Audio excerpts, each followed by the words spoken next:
ही मोरी आपल्याच काय म्हणायचं, याची तर उंची वाढून पाहिजे होती. इथून कुठलं वाहन जात नाही, एसटी बस जात नाही. पालखी महामार्ग चाललाय जो व्यवस्थित झालाय.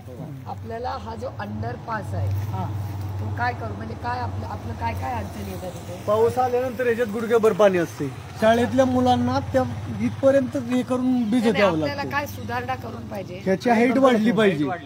ह्याची हाईट वाढल्यानं त्या डांबरी बरोबर होता ना त्या लेवलने हा पूल उचलला असता तर काय प्रॉब्लेम नव्हता. इथं खोली केल्यामुळं पावसाचं पाणी टोटल दोन्ही बाजूने यायच्या तिथे. काय वीट काय रुंदी किती आहे? मला सांगता येईल 20 फुटाच्या आसपास नाही. आपलं म्हणणं आहे की ट्रक जात नाही. हा नाही जात, पिकअप बी जात नाही त्याच्यात. सुपळवरून गोलांडवाडी जराडवाडी मुलं येतात.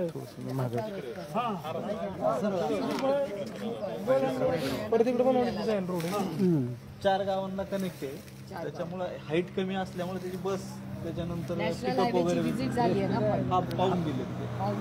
मी आता बोलले त्यांच्याशी गावातून. आठवड्याभरात त्यांनी हे म्हणजे हे मोडावंच लागेल ना. उड्डाण पूल करायचं म्हणलं तेच करावं लागेल. नाही मग काय आपला ब्रिज कसा इथून सुरू, इकडनं पलीकडून पाठीमागून सुरू होईल ते पुढे. हेच एक बाजू तोडून परत उचलून परत ती बाजू उचलून त्याला ब्रिजच करावं लागेल वरनं. आपण म्हणण्यात अर्थ नाही, कसं उचलायचं. टेक्निकली आपल्याला उड्डाण पुलाचीच गरज आहे. म्हणणं आहे की बाकी तुम्ही काय करा पाहिजे. आमची एसटी इथून गेली पाहिजे. एसटी गेली की आपली बाकीची वाहने जातात. एसटी आणि पण एसटी गेली की ट्रॅक्टर पण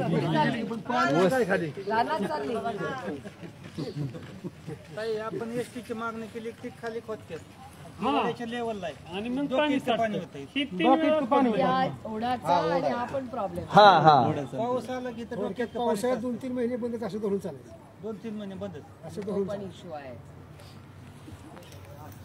दौंडची सुधारणा केली, पण आता हे दौंडचं करून दिलं. मी बोलते काळजी करू नका, हे कोण करून घेऊ आपण.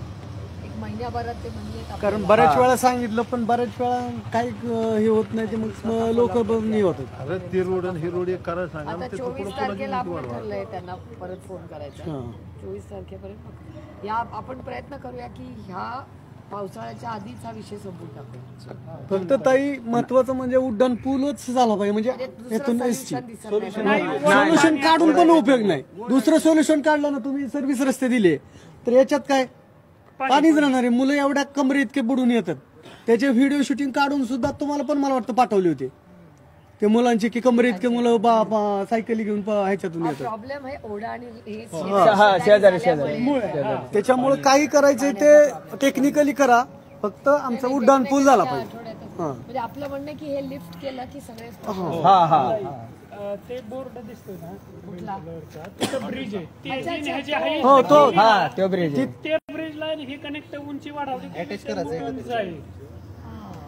तो ब्रिज जवळ आहे, तिथं आपल्याला बायपास आहे, बारामतीला जाईल, दौंडला जाईल.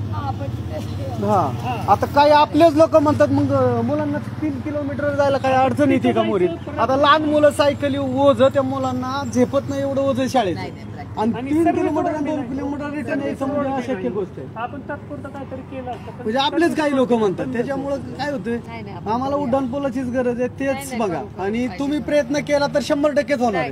24 तारखेला आपण मगाशी मी नॅशनल हायवेशी बोलले, 24 तारखेला आपल्याला त्यांना परत फोन करायचा ते आधी करू.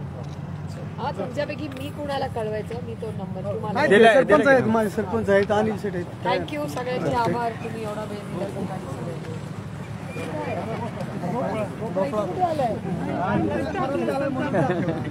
खराब झालाय म्हणून